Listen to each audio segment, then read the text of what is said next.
Claver, as always, Director of Digital Ascension Group, the only multifamily office in the U.S. that specializes in digital assets. Today, I have the pleasure of being joined by Alastair Callender, who has launched the Americas region for Moravia Yachting.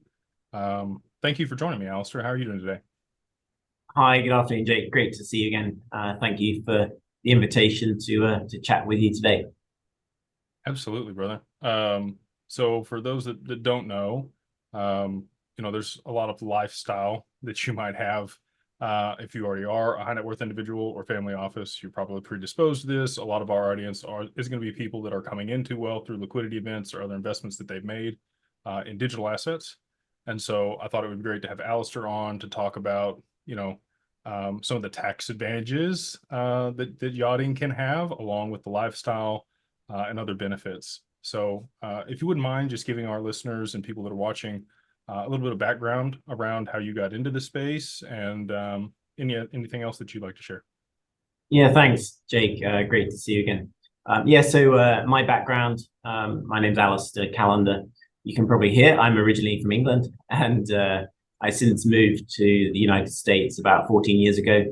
I'm based in Southeast Florida, though our company historically, Moravia Yachting, we've been based in Monaco since 1962. So we're one of the older historic yacht brokerage houses. What's nice is we are more of a boutique yacht sales and charter vacation business. We're part of the wider Hill Robinson group, and they're the world leader in yacht management. So that's like property management for yachting. So that includes anything related to the ownership side of yachting, which we can touch upon later. So my background is yacht design. I've won international awards in sustainability, innovation, and yacht design, and then moved into the yacht sales and charter vacation side of the business about 12 or 13 years ago. It's a fun world to be in. It's a very privileged world to get to know my clients. And I've always said I'm in the relationship business. I love to build relationships and be a trusted advisor for my clients.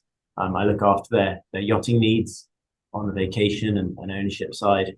And I love to also advise a little bit about philanthropy. So maybe we'll chat about that later. Yeah, absolutely. You were telling me when we were backstage about, people will come to you with asks for other people in your network as well, right? So you've kind of become a connector. Just with the clientele that you have, you kind of know people in different niches, and they're able to make referrals and share those network of individuals with people as needed, which I think is great. It's always great to have people in your circle that have an even broader circle. So when you have special needs, it's easy to get connected to the right person.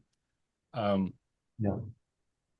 So I'm going to give you a scenario or a couple scenarios, and maybe we'll walk through, let's say somebody comes into a decent amount of wealth, and they're wanting to offset some of the tax implications for that liquidity event. They might be looking at a yacht.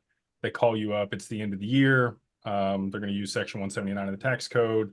I'm sure you have financing options available for some of the watercraft that you have. And they say, our budget's about 20 million. We're going to bring some money and put it down.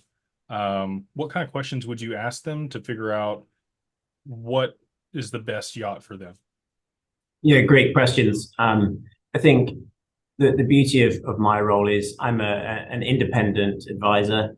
I can look at the whole market and advise on the best solution for the client and their family and friends and what they want to achieve in their yachting journey.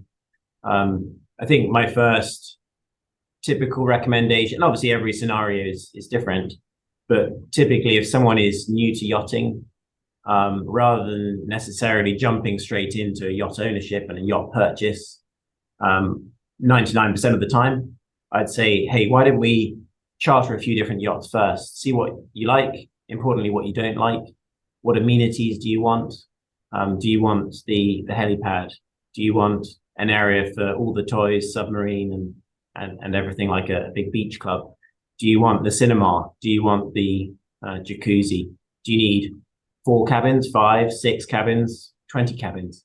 Until we kind of narrow down the different elements, it's a bit of a challenge to jump in straight away into yacht ownership. It's not to say you couldn't do it, of course. Very happy to if someone wants that element of it, but of course, I think in life you don't know what you don't know, and so it's really helpful to try things first. Yeah, I think that's a great way to go about it. So, and you were telling me that this is pretty reasonable in comparison to like even taking a very high-end cruise, getting your own yacht chartered. Can you share a little bit about that? Yeah, of course. So yacht charter is a fantastic experience. A lot of my clients love chartering once, twice, 5 times a year, depending on their time that they have available. So we have yachts all over the world, hundreds, if not thousands, of different options, from the Galapagos to Southeast Asia, the Med and Caribbean, etc., in the US and elsewhere. Also, sort of further afield, Patagonia or perhaps the Norwegian fields. And so, what's nice is we have yachts of every price point. So, probably comparable to other trips that my clients previously go on, whether it's renting a villa or going on a ski trip. We've got yachts from that price point. And actually, one of my clients a couple of years ago told me they'd been on many, many cruise ships over the years with their family. And then we got chatting, I got introduced and recommended to them. Since then, he's become a long-term client, and their kids are now my clients and gone on a honeymoon, which I've arranged for them. Oh, so wow. that's fun. But I think what's surprising to me was I don't know the cruise ship world particularly well. I've never been on a cruise ship, but my client used to go on cruise ships annually, and they were spending more on a cruise ship than on a private yacht charter with your own chef, your own tailor-made itinerary. And I didn't realize that we have very attainable or affordable yacht options that are world-class experiences. And so that was quite a surprise to me until I had learned that. And I always use that as a reference point.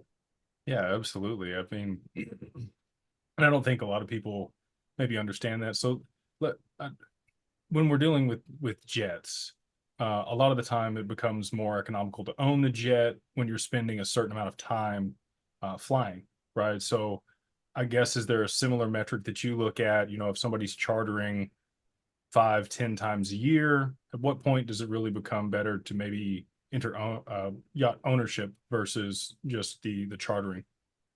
Yeah, it's an interesting question. I think a lot of it is actually subjective. So some of my clients want to have a private yacht. They want to have it at home from home. Maybe they've got the ability and the financial capacity to own a yacht and not need to charter it out to offset the running costs. And they might use the yacht for a couple of weeks a year or 50 weeks a year. There's a huge sort of range on that. I should think the majority of yacht owners use their yacht maybe a month or so for a year.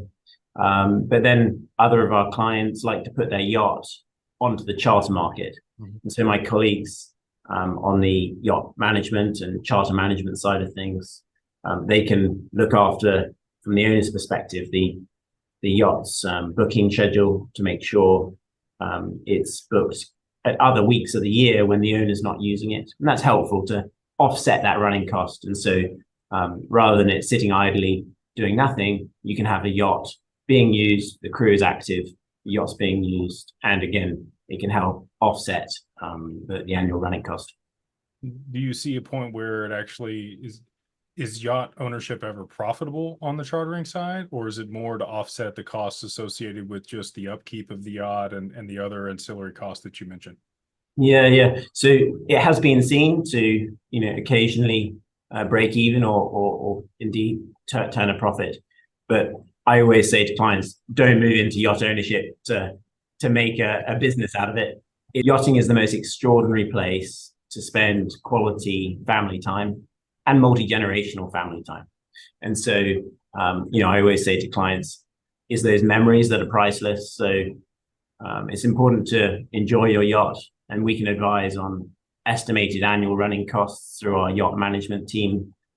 So if you're looking at buying a 150-foot yacht or a 450-foot yacht, or indeed a 100-foot yacht. We can give you case studies of what it probably will cost you during the course of a year, but importantly, that 5-year cycle as well, because you've got your maintenance cycles that go through. So that will help understand what it would cost you. And then if you can offset some of that with chartering, a good year of charter will probably help you break even on an annual outlay. How long do you see people hold on to yachts? So I have other clients that, and this is just to do with supercars, right? They'll own something for a few years, or maybe less than a year sometimes, and they flip it or sell it at a profit or trade it for something else. Is yacht ownership, does it tend to be on a longer term time frame than that, or is it pretty frequent that people swap between things? Yeah, I should think there's no sort of scientific answer to that. Some clients keep their yacht for a couple of years. Other clients keep their yacht for 10 or even 20 years. I think if it's a family heirloom, they might like to keep it in the family. But yes, every time a yacht transaction happens, when there's a new owner to the yacht, that's when we can advise on the interior yacht design refit.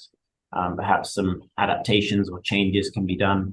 Certainly, almost without exception, every new yacht owner would like to personalize their interior. And so we can bring in the right team.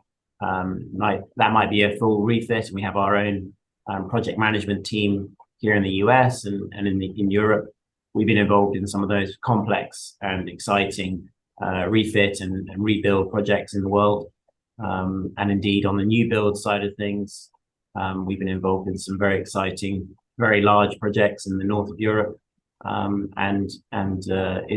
It's a wonderful world when you can have a yacht that is completely personalized to each client. Yeah, that's incredible. Just so, like, renovating a jet becomes pretty expensive fairly quickly. Is it similar, or the watercraft that you guys redesign? Is it stuff special fitted? Does it have to meet certain criteria or specification in order to be aboard the yacht? Yeah, good question. So for a design refit or remodel, it's important to have those conversations up front with our project management team, so we can make sure everything's going to be on time and importantly on budget. And so we have those conversations up front with the interior and or exterior design team, and we can look at the whole process and how you would project manage the whole rebuild or remodel or new build. And so that ensures things won't spiral. And with all the experts in place, you can make sure everything's looked after. Can you give us an idea of cost for like a crew if you had somebody year round that worked your yacht? Maybe you charter it out and they're also your crew as well when you use your watercraft. Yeah, good question. So the quickest way to answer that is it depends. Yeah, so you might own a 100-foot yacht, or you might own a 500-foot yacht, and accordingly pay scales and employment is different. As a company, the Hill Robinson Group are the world leader in yacht management, and that does include a division of crew recruitment. So through our Guernsey office, we employ thousands of different crew, the various different size of yachts. And so accordingly, we can advise an owner, these are your very best captains, first stew, engineers, chefs, etc. And it's very important to get the right marriage between the crew and the owner.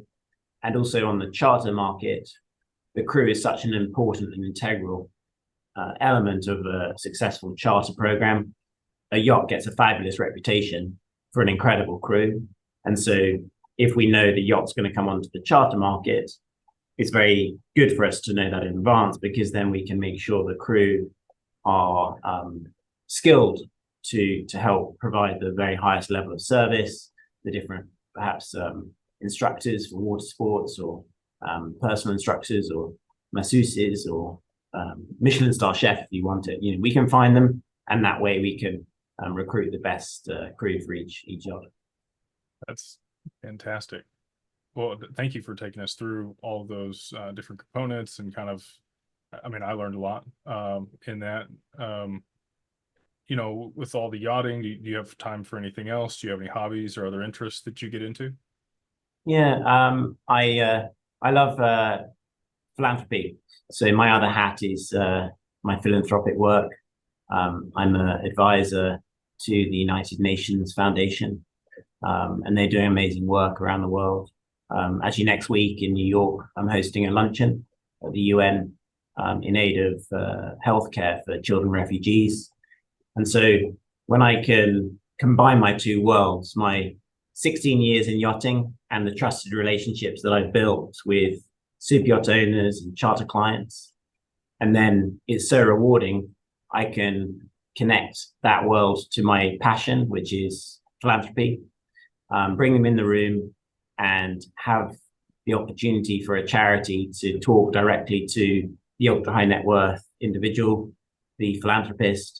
That's where the magic happens for me. And that's where I get very excited, because just through a few connections, that ripple effect and that generational change to help millions of lives every year get transformed is really exciting. I'm also the exclusive yachting partner to the Queen's Commonwealth Trust in London. Wow. And that charity was set up in 2018 by Her Majesty Queen Elizabeth II. And it's an amazing charity to support the legacy of Her Majesty. And they find extraordinary charities around the Commonwealth, around the world, some of whom are doing amazing work. For example, one young social entrepreneur I flew in from Zambia to one of our yachts in Palm Beach for an event. So we hosted about 30 guests on board the yacht, and she spoke directly to our guest list. And it's when you hear directly from these amazing charities. So far, they've saved 13,000 from being trafficked. And when you hear these extraordinary stories and impact that these people have on the ground, you can't help but want to give.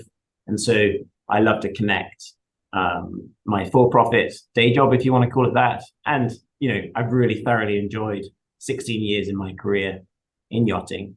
But I'm so fortunate because I get to meet the most extraordinary people on the planet, the best brains in their industry or their sector. And yes, I'm their yacht guy and I can advise them, but it's really rewarding when I can then introduce them to amazing charities, and hopefully it can make a bit of a difference in the future. Yeah, absolutely. I'm sure that they have foundations or other things that are in alignment with their family office. The majority of the people that I work with give frequently to different causes. Obviously, there's tax benefits that are associated with that, but you also get to change people's lives, right?